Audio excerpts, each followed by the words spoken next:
चलते हैं रीजनिंग के दूसरे टॉपिक पे, पार्ट नंबर 2 पे। पहला क्वेश्चन दिया गया, ध्यान देते हैं। कह रहा है कि प्रेजेंट, PRESENT, कह रहा है क्वेश्चन में ध्यान से सुनिएगा। शब्द जो प्रेजेंट है, प्रेजेंट में ऐसे कितने अक्षर युग्म हैं जिनके बीच यहाँ उतने ही अक्षर मौजूद हैं जितने अंग्रेजी वर्णमाला में इनके बीच से हैं। यानी ऐसे कितने इसमें पेयर हैं जिनके बीच में जितने का गैप है वह आपके पास उतने के बीच में है। तो सबसे पहले करते क्या है कि जो हमारे पास अल्फ़ाबेट ABCD होता है, आप उसको पहले लिख लें। इसको लगाने से अच्छा पहले उसको कर लें। तो आपने कहा ABCDEFGHIJKLMNOPQRSTUVWXYZ आपने लिखा। नंबरिंग कर लीजिए, जो इसका नंबर होता है। नंबरिंग किया तो आपने कहा इसको 1 2 3 4 5 6 7 8 9 10 11 12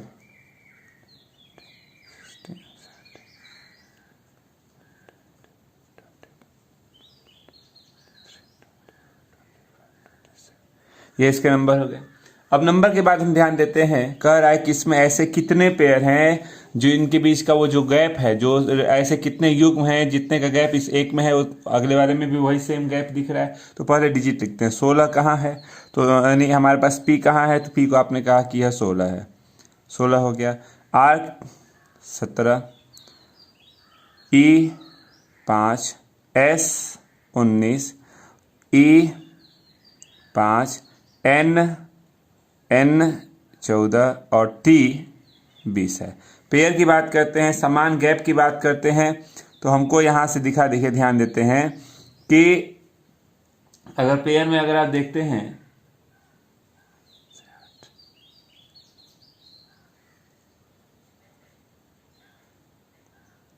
R की वैल्यू 18 पे है जी। आपने कहा कि यदि हम P से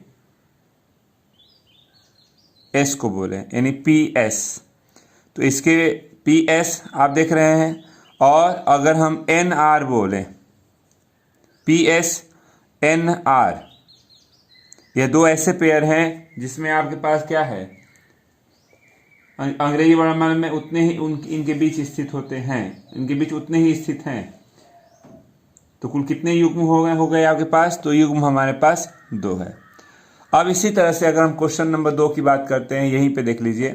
क्वेश्चन नंबर 2 की बात करते हैं तो कहता है कि हमारे पास EX ECUTION,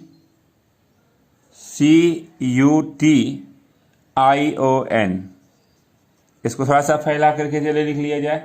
तो आपने कहा कि यह EX ECUTION,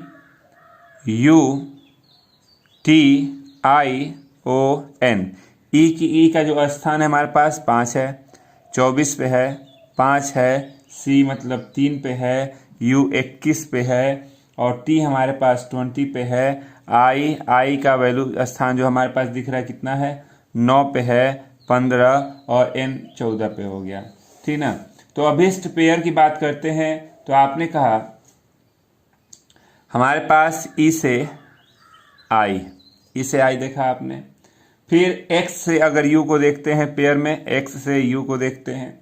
फिर U से T को देख लीजिए, U से T को देख लेते हैं। फिर आपने कहा कि O से N को देखिए। हमारे पास पेयर में XU UT, क्रम से आप देखिए EI के बाद ON, हमारे पास कुल कितने पेयर दिखे, 1 2 3 4, यानी कुल कितने पेयर हैं, तो आप कह सकते हैं कुल हमारे पास 4 पेयर हैं। यानी ऐसे ही आपको इसमें कि अंग्रेजी वर्णमाला में उनके बीच स्थित होते हैं, ये ऐसे हमारे पास एक क्रम से पेयर ढूंढना होता है। तो आपने पेयर ढूंढ लिया। अब आते हैं अगले टॉपिक पे, इसी का ही अगला टॉपिक है, ध्यान दीजिएगा।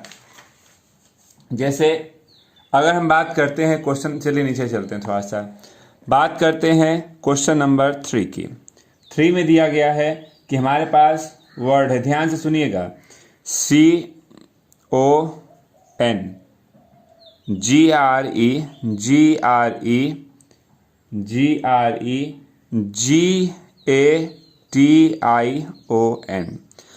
अब आपसे कहता है, क्वेश्चन पढ़ लीजिए, कह रहा है कि इस शब्द में पहले और तीसरे अक्षर को आपस में बदल दिया जाए।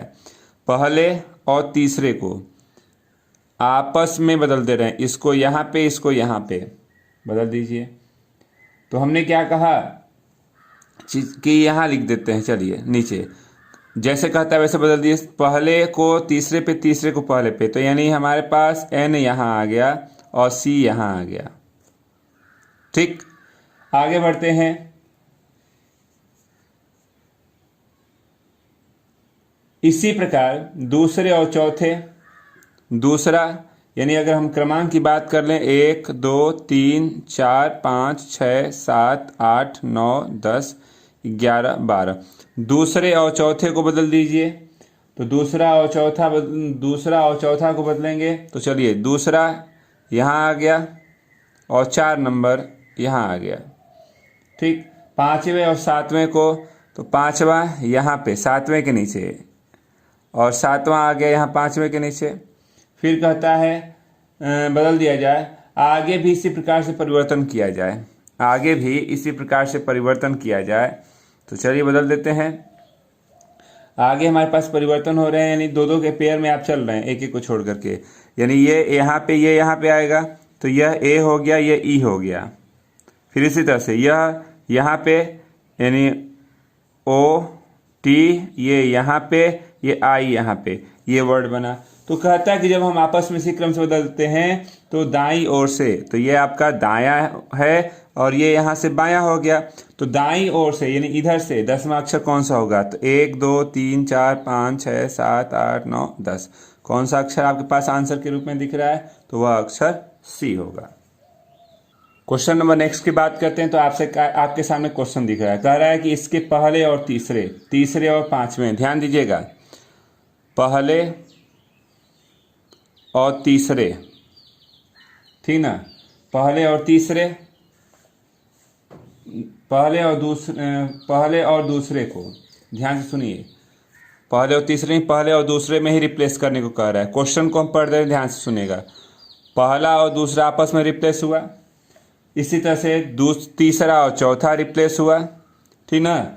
इसी तरह से पांचवा और छठवां, सातवां और आठवां, 9 और 10वां, 11 और 12वां और 13वां और 14वां। कह रहा है कि आपस में बदल दीजिए, दो के पेयर में बदल लें। तो चलिए इसको बदलते हैं, ये यहाँ पे आ गया, ये यहाँ पे आ गया, ये यहाँ पे है, ये यहाँ पे आ गया। इसी तरह से चलिए बदल के अगर लिखते हैं, तो बदलने के बाद हमारे पास कुछ ऐसा ये शब्द बन गया। अब कहता है, क्वेश्चन को सुन लीजिए, गणना करने पर दाएं से 10वां अक्षर, दाएं आपके पास ये होता है और ये बाएं होता है, तो दाहिने से यानी इधर से 10वां अक्षर गिन लीजिए। 1 2 3 4 5 6 7 8 9 10, कौन सा हमारा आंसर बन रहा है? तो आप बोल देंगे आंसर है N, ठीक ना। यानी जैसे कहेगा वैसे हम रिप्लेस करके इसको लिख लेंगे। अब बात आती है क्वेश्चन नंबर 5 की, ध्यान से सुनिए। 5 नंबर में कहता है, यदि शब्द हमारे पास हो गया WONDERFUL,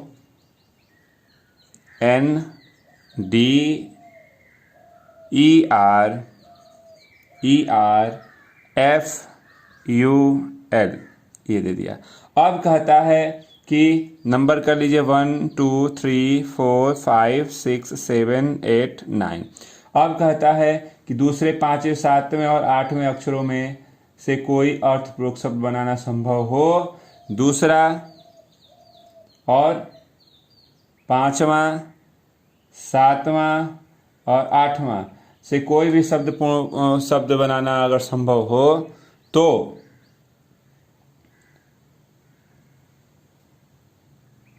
निम्नलिखित में से कौन सा अक्षर उस शब्द का तीसरा अक्षर होगा। यदि कोई भी शब्द बनाना संभव न हो तो आप अपना आंसर X दीजिए, और यदि है नहीं तो वो दीजिए। चलिए ठीक है, हमारे पास दूसरा मतलब O है, 5वां मतलब E है, 7वां मतलब F है और 8वां मतलब U है। इनसे कोई आप शब्द बना सकते हैं? इनसे कोई ऐसा शब्द बनाएंगे जिनके बीच में आपके पास पहले तो इनका शब्द बनाइए, और शब्द बनाते हैं तो इनके बीच का अगर भाग देते हैं तो 1 2 3 4, 4 भाग है, ठीक ना। और 4 का बीच हमारे पास 2 भाग होंगे, 2 होंगे, और 4 का बीच हम आप 1 भाग आपको दिखाना ही नहीं, यह संभव नहीं है। आप कह सकते हैं कि यह संभव नहीं है। कह रहा है कि ये हमको शब्द दे दिया, प्रत्येक व्यंजन को उसके पहले वाले अंग्रेजी वर्णमाला से तथा प्रत्येक स्वर को।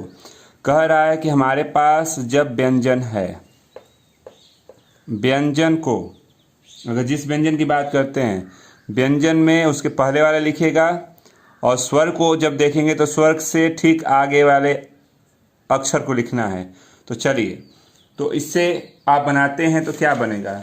तो व्यंजन में हमारे पास स्वर में हम मानते हैं कि ए आई ओ यू है, ठीक ना। तो स्वर ई है ना स्वर, तो स्वर में ई के आगे क्या दिख रहा है, तो आपने कहा एफ। एक्स व्यंजन है तो एक्स से पीछे कैपिटल डब्ल्यू। पी क्या है, व्यंजन है, तो उसके ठीक पहले ओ। एल के ठीक पहले के। ओ स्वर है तो ठीक आगे आर के ठीक पहले, ए के ठीक आगे, टी के ठीक पहले, आई स्वर है तो स्वर के ठीक आगे जे, और ओ स्वर है तो ठीक आगे पी। एन व्यंजन है तो व्यंजन के ठीक पीछे। यानी क्वेश्चन में कह रहा था अगर आप स्वर को देखेंगे तो स्वर के ठीक आगे वाले लिखेंगे, व्यंजन को देखिए तो व्यंजन के ठीक पीछे वाला अगर आप लिखते हैं तो जो बनता है, तो आपको ये बना। अब कहता है कि जब यह डिजिट बना है तो क्वेश्चन को पढ़ने दीजिए। कहता है कि जब जो प्राप्त होता है दाहिनी ओर से, अगर दाहिनी ओर की बात करते हैं तो आपने कहा दाईं ओर यानी इधर से 7वां अक्षर कौन सा दिख रहा है, 1 2 3 4 5 6 7, कौन सा अक्षर दिखा, तो आपने कहा पी, यानी हमारा आंसर कौन सा हो जाएगा, तो आपने कहा कि हमारा आंसर पी हो जाएगा। तो अब आगे बढ़ते हैं, इसी तरह से क्वेश्चन नंबर 7 की बात करते हैं। तो 7 में कह रहा है, क्वेश्चन नंबर 7 में कह रहा है कि POULTICE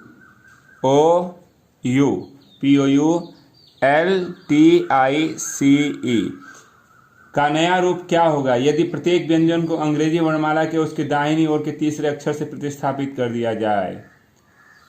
कहता है कि इसको अगर हम प्रत्येक वर्णमाला को अंग्रेजी वर्णमाला के में उसके दाईं ओर के तीसरे अक्षर से प्रतिस्थापित कर दें। तीसरे अक्षर से अगर प्रतिस्थापित करेंगे,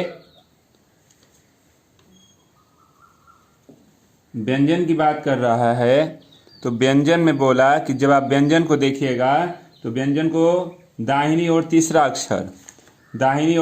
अक्षर मतलब आप 3 जोड़ लीजिए, ठीक। और अगर स्वर की बात कर रहा है तो स्वर के लिए कह रहा है कि 2 कदम आप इसके बाईं ओर दूसरे अक्षर पर सब 2 कदम पीछे चले जाइएगा। चलिए, पी व्यंजन है तो व्यंजन के ठीक 3 आगे क्या है, तो पी के ठीक आगे आपको 3 दिख रहा है एस। ओ के 2 कदम पीछे एम, यू के 2 कदम पीछे एस, एल के 3 कदम आगे ओ, टी के 3 कदम आगे कैपिटल डब्ल्यू, आई के 2 कदम पीछे जी, और सी से 3 कदम आगे एफ, और ई के 2 कदम पीछे सी है। अब ये नया शब्द बना, तो कहता है कि जो नया शब्द प्राप्त होता है उसका नया रूप क्या होगा, तो आप कह देंगे कि यह एक नया रूप बन जाएगा, ठीक ना। अगले आते हैं क्वेश्चन नंबर 8 पे, लास्ट टॉपिक आप इसका देख लीजिए। कुछ ऐसे ही क्वेश्चंस आपके पास और बहुत सारे मिलेंगे, जैसा कहेगा वैसे ही आप चलेंगे। कम से कम आपको 15-16 क्वेश्चन आपको होमवर्क के रूप में दिया जाएगा। जब आप वीडियो देख लेंगे तो वीडियो के लास्ट के डिस्क्रिप्शन में आप वीडियो के डिस्क्रिप्शन में जाइए, एक लिंक मिलेगी, लिंक को ओपन करके कुछ क्वेश्चंस होंगे, आप उनको डाउनलोड करके सॉल्व कीजिए, और उसी में एक और लिंक होगा, उसमें उसका हल दिया रहेगा, यानी आपको मदद की जरूरत पड़ेगी तो हल भी आपके पास रहेगा, ठीक ना। तो ऐसे ही कुछ बहुत सारे क्वेश्चन हैं, एक और देख लेते हैं इसमें से। अगर एक और की बात करते हैं तो एक और में मान लीजिए दिया DIRT ई। कह रहा है कि इस अक्षर को परिवर्तित किया जाता है प्रत्येक व्यंजन को अंग्रेजी वर्णमाला के अगले अक्षर से। अगर कह रहा है कि अगर हमारे पास व्यंजन है तो व्यंजन में आप प्लस अगला +1 कर लीजिए, और स्वर है तो उसके ठीक पिछले वाला, स्वर है तो उसके ठीक पीछे वाला नहीं, एक कदम पीछे चले जाइए। चलिए बदल लेते हैं, पहले इसको बनाते हैं नया क्रम। डी व्यंजन है तो एक आगे, डी से एक आगे होता है ई। आई स्वर है, स्वर के एक कदम पीछे एच। आर से एक कदम आगे एस। ई से एक कदम पीछे डी। ये हुआ। अब कहता है कि इससे एक अर्थपूर्वक शब्द बनाइए। अगर शब्द की बात करते हैं तो एक शब्द हो जाएगा सीड, SHED। कितने शब्द बनेंगे तो आप कहेंगे सिर्फ एक शब्द बन रहा है, यानी आंसर। कितने स्वर इसके एक सार्थक अंक कितने बने तो सीड यानी एक शब्द बना, यानी कितनी संख्या हो गई, एक। आंसर हो गया। तो इसी तरह से बहुत सारे इसमें क्वेश्चन आपको प्रैक्टिस के लिए दे दिए जाएंगे, आप उसको सॉल्व करेंगे, ठीक ना। बस।